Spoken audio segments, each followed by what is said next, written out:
this is Jody from foodstoragemadeeasy.net, and today, as you can see, we've got some canning projects going on in the kitchen. My husband and I are trying to do as many of the peaches as possible, so we are kind of doing a double duty chain thing going on here today. So over here we've got our first batch boiling. I've got the timer going on that. I've got another pot boiling to blanch the peaches because it makes them easier to peel, and then another pot boiling with the lids and rings and all that. And one thing we're trying this time that I'm really excited about is reusable canning lids. When you can a lot, it can get expensive buying new lids each time. So these come with a rubber gasket and then a lid that you put on with regular canning rings. And supposedly they last forever. So I'm really excited to try those. I hope that they turn out well. And I'm just going to kind of show you step by step what we're doing. So we just dipped the peaches into the boiling water for about 30 seconds, and then we dip it into ice cold water.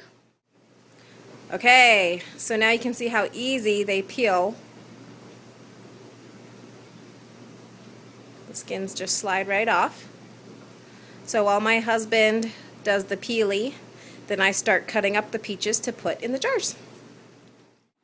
Okay, so while my husband works on blanching, I am working on cutting. So I just slice around the edge of the peach, pull out the bit, and then you can half them or quarter them. I like to do them in about 4 slices per peach. That's kind of a huge peach, but anyways. And then I'm going to stick them in to the jars till they're about 2/3 of the way full. And I will show you why I do that in a little bit. And while we're doing all of this, we also have more jars sterilizing in the dishwasher. So we're totally multitasking everything today. It's awesome. So once I have the jars about 2/3 full, this is something I do that's a little different than other people. I just take a little less than half a cup of sugar and pour it straight on the peaches. And then I fill them the rest of the way and pour boiling hot water in it, and that dissolves the sugar. That just is way easier to me than dealing with making a sugary syrup and pouring that syrup in. So this is how my mom taught me, and I'm carrying on the tradition. So they always turn out really good this way. They're very yummy. You can use less sugar if you want, but we like the sugar. So then once I have them like this, then I just fill them the rest of the way to peaches, and then fill them with water. Now, I finished filling the peaches up. Now I'm just going to pour water in and leave about 1/2 inch of head space. And sometimes if it seems like air bubbles are coming up and stuff, you just use a knife and kind of get it to settle in there. And looks okay. And then I clean off, oh, it's super hot. I clean off the edge so I can make sure to get a good seal. And then I'm going to set this over here, and my husband is going to put the lids on and rings on while I finish filling these. So we've got gaskets, lids, and rings. We're keeping everything sterile here with the boiling water.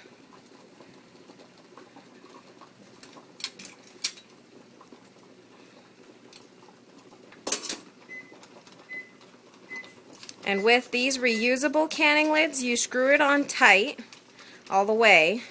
And then since we have that sugar in there, he's going to shake it up a little bit, kind of turn it around, make sure it's all dissolved.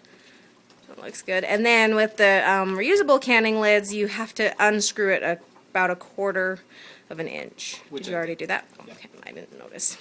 Okay, so then that one's ready to go, and we'll put it in. So here are the final jars from our canning today, and these ones are the reusable Tatler canning lids. And you're not supposed to take the rings off and test the seals until they're completely cool, so we'll wait till tomorrow to do that. But there were 2 that look, it's hard to tell in the video, they look a little bit different, like they didn't suck down to make a proper seal. And this one, you can see how there's a ton of water missing. After you pull them out of the canner, you're supposed to tighten the rings, and as I was tightening this one, water started spewing out of it, so I think we must have done something wrong on that. And I did one batch of them in the regular water bath canner and one in the pressure canner, and they seemed, so I actually pressure canned it, and it seemed to work fine both ways, but the two trouble ones were from the pressure canned batch. So I don't know if that could be the issue, but we'll find out. And then I just did regular lids for the rest because I want to save some of my reusable ones to try when I can some meats later on. So that's that. Hopefully that was helpful for you, and that now you feel confident to go and can your own stuff. So check out foodstorageMadeEasy.net for lots more great stuff about canning, food storage, and everything else.